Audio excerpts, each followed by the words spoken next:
Good morning once again. As you know that my name is Sanjeev Kumar. थोड़ा सा आप मेरे बारे में यहाँ से जान सकते हैं.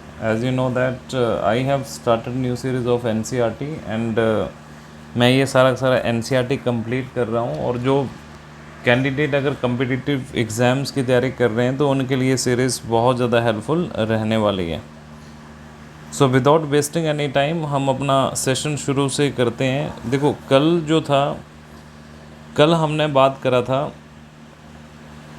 नेम्स एंड डेट्स के बारे में. कल जो था वो हमने शुरू करा था.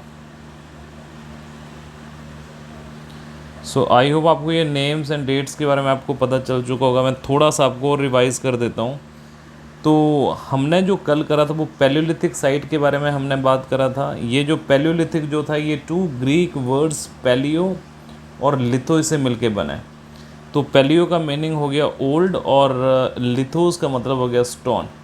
तो ये जो नाम जो है इसलिए इसका स्टोन टूल के नाम से इसको जाना जाता है. मेन ये हमारा पूरा पाषाण काल जिसको हम जाना जाता है. और इसका ये जो पैलियोलिथिक पीरियड जो है इसको हम 2 मिलियन से कंसीडर करते हैं. मीन 2 मिलियन से 12,000 ईयर एगो तक ये हमारा पैलियोलिथिक साइट है. और इसका टाइम पीरियड इतना ज़्यादा है कि इसको आगे लोअर में, मिडल में और अपर पैलियोलिथिक में जो है इसको डिवाइड करा हुआ है. और उसके साथ साथ हमने उसके बाद जो था देखा था कि किस तरह से इन्वायरमेंटल चेंज हुआ था about 12,000 year ago until 10,000 year ago. तो ये वाला जो टाइम पीरियड जो है 12,000 से लेकर 10,000 साल पहले का, तो ये जो है ये मेसोलिथिक के नाम से इसको जाना जाता है. अब इस मेसोलिथिक में जो स्टोन के टूल्स जो थे वो बहुत टाइनी टूल थे, बहुत छोटे टूल थे. और उनको हम माइक्रोलिथ के नाम से जाना जाता है. तो ये आपको ध्यान रखना है. और आज जो हम उसके बाद वाली हम बात करेंगे, राइट. और जो नेक्स्ट स्टेज जो था वो 10,000 ईयर एगो था. और आज तक जो है इसको हम न्योलिथिक के नाम से जाना जाता है.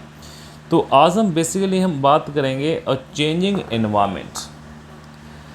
आज से अगर हम 12,000 अगर हम ईयर एगो की अगर हम बात करते हैं तो देखो वहाँ पर जो एक मेजर चेंज होता है क्लाइमेट में, मतलब ये वर्ल्ड में एक क्लाइमेट चेंज होता है. और इस क्लाइमेट चेंज होने की वजह से shift to relatively warm condition. अब देखो जब ये क्लाइमेट चेंज हुआ तो यहाँ पर क्या हुई, एक वार्म कंडीशन हुई, राइट. वार्म कंडीशन की वजह से ये जो वार्म कंडीशन हुई इसकी वजह से कुछ एरियाज़ में it led to the development of grassland. देखो होता क्या है जब ये कंडीशन थोड़ा सा चेंज होता है क्लाइमेट में, तो ऐसे कुछ एरिया थे जहाँ पर ग्रास लैंड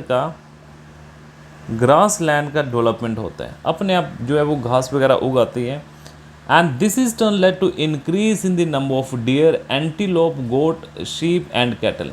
अच्छा, इसकी वजह से क्या होता है कि उस पर्टिकुलर एरिया में डियर हो गए, एंटीलोप्स हो गए, गोट्स, शीप्स एंड कैटल्स, इनका वहाँ पर बहुत ज़्यादा नंबर में इनकी जो संख्या जो इंक्रीज़ होती है. क्योंकि एनिमल जो थे वो इसी घास के ऊपर क्या थे, वो सर्वाइव्ड थे. Those who hunted this animal now followed them. अब देखो मतलब पहले ही क्या करते थे, जो आदि मानव जो था वो पहले जानवरों का हंटिंग करता था, उनका शिकार करता था. अब उन्होंने उसको क्या करना शुरू कर दिया, उनको फॉलो करना शुरू कर दिया. अच्छा, उन्होंने ये सीखा, उन जानवरों की हैबिट्स को वो सीखने लगे. Learning about their food habits and their breeding season. अच्छा, and it is likely that this is help people to start thinking about herding and rearing this animal themselves and fishing also become important part. अब देखो उस time पे क्या हुआ, जैसे जब उन्होंने एनिमल्स के बारे में उन्होंने समझना शुरू करा तो कोई एनिमल थे वो बिल्कुल भी नहीं भागते थे. तो उन्होंने उन एनिमल को वहाँ पे पालना शुरू कर दिया. देखो आज के टाइम में हम जितने एनिमल को हम अपने जो पेट एनिमल हैं, जैसे गाय हो गया, भैंस हो गया, बकरी हो गई, ये जितने भी एनिमल जो हैं, तो उन्होंने उस टाइम पे उन एनिमल्स के बारे में लर्निंग करी. अच्छा, ये तो बहुत जेंटल हैं, राइट, ये तो भाग भी नहीं रहे हैं, तो उन्होंने इनको जो था वो पालना शुरू कर दिया. अच्छा, अब उसके बाद क्या होता है ना, उसके बाद जो होता है ये फार्मिंग एंड हर्डिंग। अब उसके बाद ये फार्मिंग करना शुरू कर देंगे, हर्डिंग करना शुरू कर देंगे। तो किस तरह से ये हुआ, अब हम इस चैप्टर में इसकी हम बात करेंगे। So this was also time when several grain wearing grass. अब देखो ऐसे बहुत ज़्यादा ऐसे ग्रासेस थे, बहुत ज़्यादा ऐसे जो ग्रासेस जो थे, इसमें अपने आप ही ग्रेन जो था वो लाइक एस ग्रेन जो था, सेवरल ग्रेन वेयरिंग ग्रासेस, ऐसे जो ग्रास जो था उसमें ग्रेन अपने आप जो था वो उसमें बीज उग रहे थे, उसमें अनाज अपने आप लग रहा था, जैसे इंक्लूडिंग उसमें वीट हो गया, बार्ली हो गया and rice grew naturally in different part of subcontinent. तो देखो मतलब किसी ने उसके उसके जो थे वो बीज नहीं बोए थे, लेकिन वो क्या हुआ कि नेचुरली उगने लगे। ये जो है हमारा जैसे राइस हो गया, राइट, और उसके बाद ये वार्ली हो गया, वीट हो गया, तो ये नेचुरली उगना शुरू हो गया। Man women and children probably collected this grain as food. अब देखो जितने भी मैन थे, वुमेन थे और जो चिल्ड्रन थे, उन्होंने क्या करना शुरू कर दिया, वो ग्रेन्स को उगाना, ग्रेन्स को जो था वो उनके अनाज को इकट्ठा करना शुरू कर दिया। और यहाँ से उन्होंने सीख लिया grew and when they ripen. अच्छा, उन्होंने ये भी सीख लिया कि अच्छा ये कब पक रहे हैं, और ये जब पूरी तरह से ये पक रहे हैं तो उसके बाद उन्होंने उनको कलेक्ट करना शुरू कर दिया। And they may let them to think about growing plants on their own, in this way people become farmer. अब उनको लगा कि नहीं, हमको अब खुद इनकी देखभाल करनी चाहिए, अब हमको जो है लाइक ऐसे इन प्लांट्स, अपने प्लांट्स हमारे होने चाहिए। तो उन्होंने जब वो प्लांट्स के बिहेवियर को स्टडी करा कि अच्छा एक प्लांट जो है इसका बीज उगने के लिए इतना टाइम लग रहा है, फिर पकने के लिए इतना टाइम लग रहा है, तो उन्होंने उसकी स्टडी करके, उसको समझ करके, और उन्होंने वो खुद फार्मिंग करना शुरू कर दिया।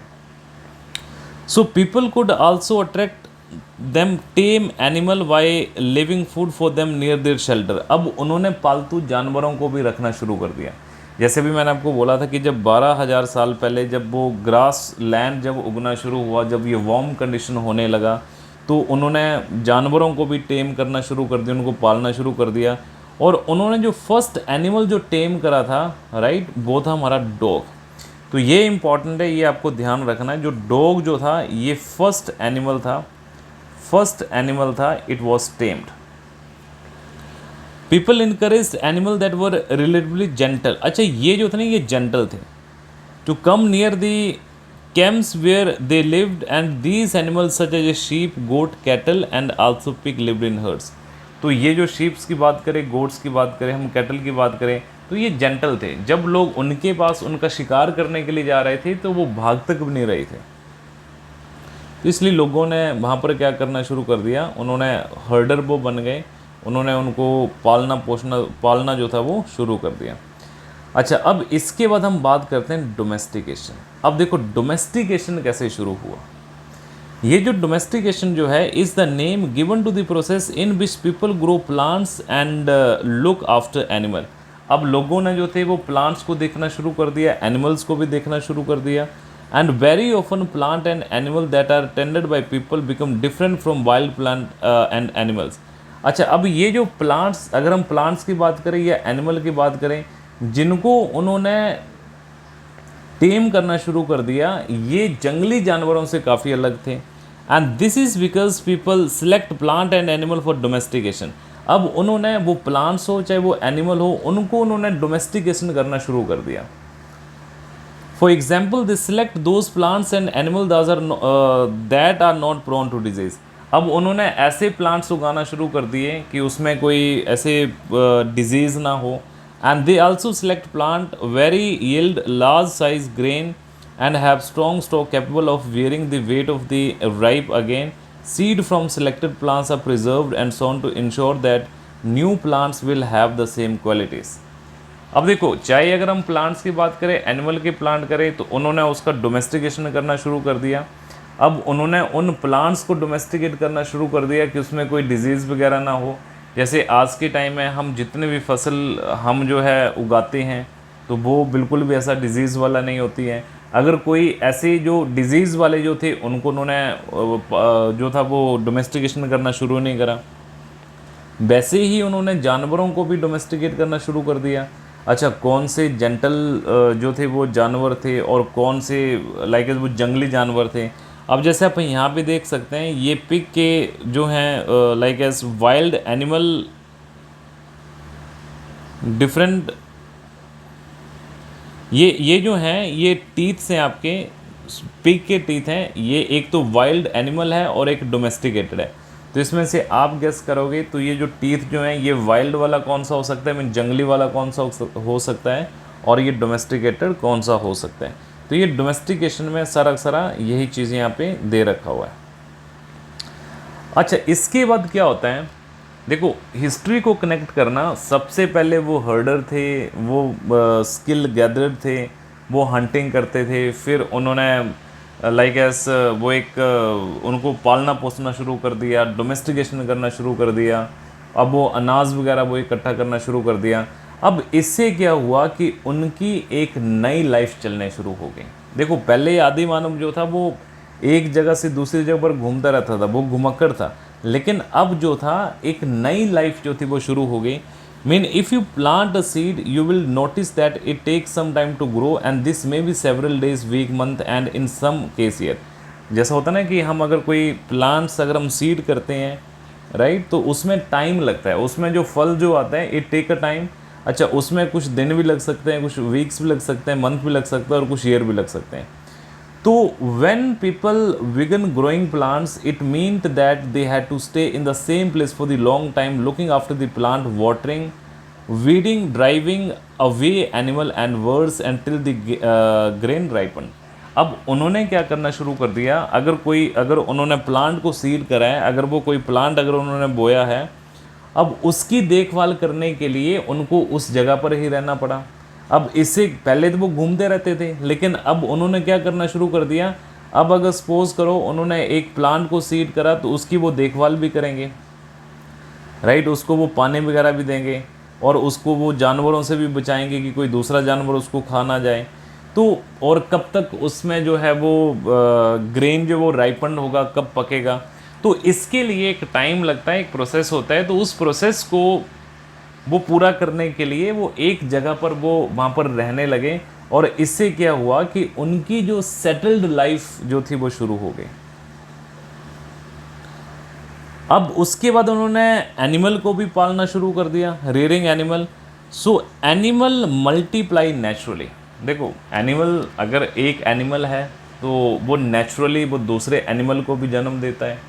तो एक एनिमल की वजह से वो नेचुरली काफ़ी ज़्यादा एनिमल वहाँ पर होते हैं, है ना। तो इसका मतलब है कि animal multiply naturally and beside if they are looked after carefully they provide milk. अब उनको अगर हम अच्छी देखभाल कर रहे हैं तो वो हमको मिल्क भी दे रहे हैं और ये हमारा सोर्स ऑफ फूड भी है, सोर्स ऑफ मीट भी है जब हमको ज़रूरत पड़े। And if other words animal that are reared can be used as a store of food. अब देखो अगर हम एनिमल को, अगर हम आज के टाइम में जो हमारे पेट एनिमल्स हैं, अगर हम काऊ की बात करें या फिर हम और पेट एनिमल की बात करें तो उनसे हमको बहुत ज़्यादा बेनिफिट्स होते हैं, उनसे हमको दूध भी मिलता है। जैसे अगर बकरी है या फिर और हमारे एनिमल हैं तो उनका जो है अगर वो मीट का भी एक सोर्स है राइट, दूध के भी वो सोर्स हैं। तो जब उनका मन करता था तब वो वैसे कर लेते थे, तो उनको उस चीज़ का बहुत ज़्यादा बेनिफिट लगा, तो इसलिए उन्होंने एनिमल को भी रियर करना शुरू कर दिया। अब यहाँ पर मैं आपको बताऊंगा कि जो फर्स्ट फार्मर एंड हर्डर हमको कहाँ पर मिले। मेन जो पहले जो फार्मर जो थे और जो हर्डर जो थे वो हमको कहाँ पर मिले। अब मैं आपको मैप की ओर लेके जाऊंगा। You will notice a number of blue square. ये जो ब्लू आपको जो स्क्वायर दिखेंगे, मैं ये भी आपको ऊपर दिखाऊंगा, ये ऐसी साइट्स हैं आर्कियोलॉजिस्ट ने वहाँ पर हमको एविडेंस मिले हैं फार्मर और हर्डर्स के राइट। अब देखो चलो हम मैं आपको यहाँ पर लेके चलता हूँ।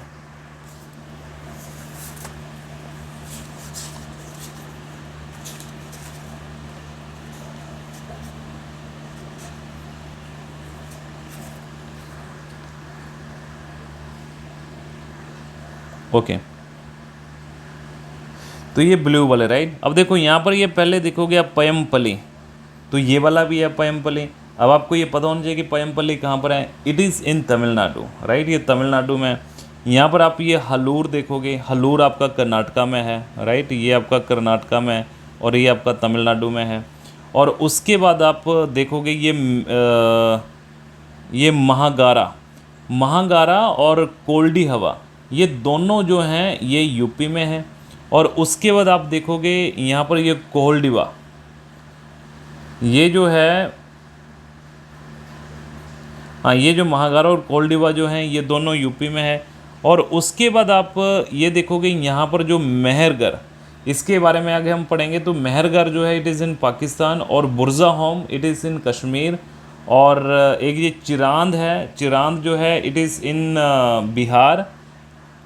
एंड एज वेल एज ये डाइजुली हेडिंग जो है, ये जो डाइजुली हेडिंग जो है इट इज़ इन असम।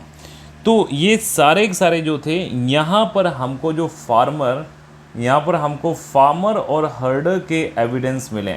तो सबसे पहले लोगों ने डोमेस्टिकेशन और जानवरों को पालना जहाँ शुरू करा था वो इन वाली पर्टिकुलर साइट में शुरू करा था। और इन साइट्स को हम बोलते हैं नियोलिथिक साइट।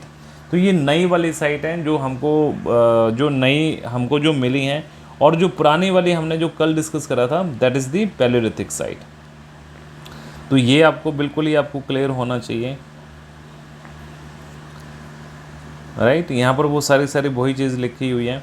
अब इससे क्या हुआ कि एक सेटल्ड लाइफ उन्होंने रहना शुरू कर दिया। अब देखो सेटल्ड लाइफ जो थी, अब जब लोगों ने वहाँ पर एनिमल का डोमेस्टिकेशन करना शुरू कर दिया, अब वहाँ पर वो प्लांट्स को भी वो सीड कर रहे हैं। अब इससे क्या होगा कि वो एक जगह पर रहेंगे। अब एक जगह पर रहेंगे तो फिर वो सोसाइटीज़ बनेगी, फिर वो सिटीज़ बनेगी। वो हम आने वाले चैप्टर में हम बात करेंगे। देखो archaeologist have found trace of huts and house in some site. तो हमको जो है, जो आर्कियोलॉजिस्ट जो हैं उनको हट्स और हाउस भी मिले हैं, राइट, ये हट्स और हाउस भी मिले हैं। एंड फॉर इंस्टेंस बुर्जा home in present day Kashmir, अभी हमने बुर्जा होम की बात करी थी, ये कश्मीर में। So people build pit house which were dug into the ground. तो वो क्या करते थे, जैसे सपोज करो ये हमारा ऊपर वाला लैंड है ये, तो इसके नीचे वो क्या करते थे, इसको डग करके वहाँ पर वो पिट हाउस बनाते थे। मीन धरती के अंदर उसको खोदना और फिर उनको वो पिट हाउस बनाना, right. So people built pit house which were dug into ground with step leading into them. तो वहाँ पर वो जाने के लिए वहाँ पर वो सीढ़ियाँ भी होती थी, वहाँ पर स्टेप भी होते थे। सो ये क्या करता था, ये प्रोवाइड करता था शेल्टर इन कोल्ड। भाई कोल्ड के टाइम में ये शेल्टर में वहाँ पर आराम करना, वहाँ पर रुकना ठहरना। And archaeologist have also found cooking hearth both inside and outside. तो जैसे होता है ना कि हमने भी अपने घर में जो खाने के लिए हमने वो चूल्हे लगा रखे होते हैं, एक बाहर लगा रखा होता है, एक अंदर लगा रखा होता है। तो जब जिस दिन अंदर अगर ज़्यादा गर्मी होगी तो बाहर हम पका लेते हैं, और जब अगर बाहर अगर मौसम ऐसा है तो अंदर पका लेते हैं। तो ये प्रोसेस जो था ये उस टाइम से शुरू हुआ था ये। And stone tool have been found from many sites as well. Stone tool भी हमको कई ज़्यादा साइट से मिले हैं। And many of these are different from the earlier palaeolithic tools. तो सबसे पहले जो थे वो अर्लियर पैलोलिथिक टूल थे, and that is why they are called neolithic. तो ये इनको नियोलिथिक के नाम से जाना जाता है। और ये नियोलिथिक क्यों जाना जाता है, क्योंकि देखो पहले जो पत्थर वाले जो स्टोन वाले जो टूल जो थे वो इतने ज़्यादा पॉलिश नहीं थे, वो बड़े बड़े हुआ करते थे। लेकिन ये नियोलिथिक साइट में ये पॉलिश्ड वाले टूल आ गए, राइट। वहाँ पे लोगों का थोड़ा सा स्टैंडर्ड बढ़ गया, लोगों को ये भी पता चल गया कि अच्छा इसको किस तरह से डेकोरेट करना है। तो उन्होंने उसकी जो एज जो थी वो अच्छे से कटिंग करना शुरू कर दिया। और and motor and pastel used for grinding grain. जैसे होता है ना कि जो ओखली और जो उसमें कूटने वाला जिसको हम पेस्टल बोलते हैं, तो ये मोटर एंड पेस्टल जो था ये भी ग्रेन को ग्राइंड करने के लिए यूज़ करने लगे। और and other plant produce. So mortar and pestle are use for grinding grain even today. आज के टाइम में भी हम करते हैं, राइट, जो मोटर और पेस्टल का हम यूज़ करते हैं। And at the same time tool of the palaeolithic type continue to be made and used in remember some tools were also made of ये वॉन्स के बने होते हैं। तो ये देखो ये जो है न्यू स्टोन टूल थे। अब देखो ये किस तरह से इनकी कटिंग करी हुई है, किस तरह से इनको पॉलिश करा हुआ है। तो ऐसे हमको कई तरह के many kind of earthen pot have also been found and these were sometime decorated, ये डेकोरेटेड हुआ करते थे and used for storing things के लिए इसको यूज़ किया करते थे, कुकिंग के लिए यूज़ किया करते थे। Like specially grain like rice, wheat and lentils that now become an important part of the diet। तो इसलिए जो जो थे वो सारे के सारे पॉट्स को यूज़ किया करते थे। अब यहाँ पर देख सकते हैं ये जार है, तो इसमें ऑब्वियसली चीज़ों को वो स्टोर किया करते थे उसमें। तो ये सारी की सारी चीज़ें जो थी वो हमको उस वाले टाइम से न्योलिथिक साइट से हमको मिला है। और आगे हम बात करेंगे इसकी मेहरगढ़ की हम बात करेंगे। तो हमने अभी मेहरगढ़ के बारे में हमने बात करा था, इट इज़ इन पाकिस्तान। अब देखो this site is located in a fertile plain. Fertile plain का मतलब ये होता है कि जो उपजाऊ भूमि जो होती है वहाँ पर जो है अच्छी फसल होती है वहाँ पे, उसको हम बोलते हैं फर्टाइल प्लेन। तो ये जो था फर्टाइल प्लेन था नियर द बोलन पास।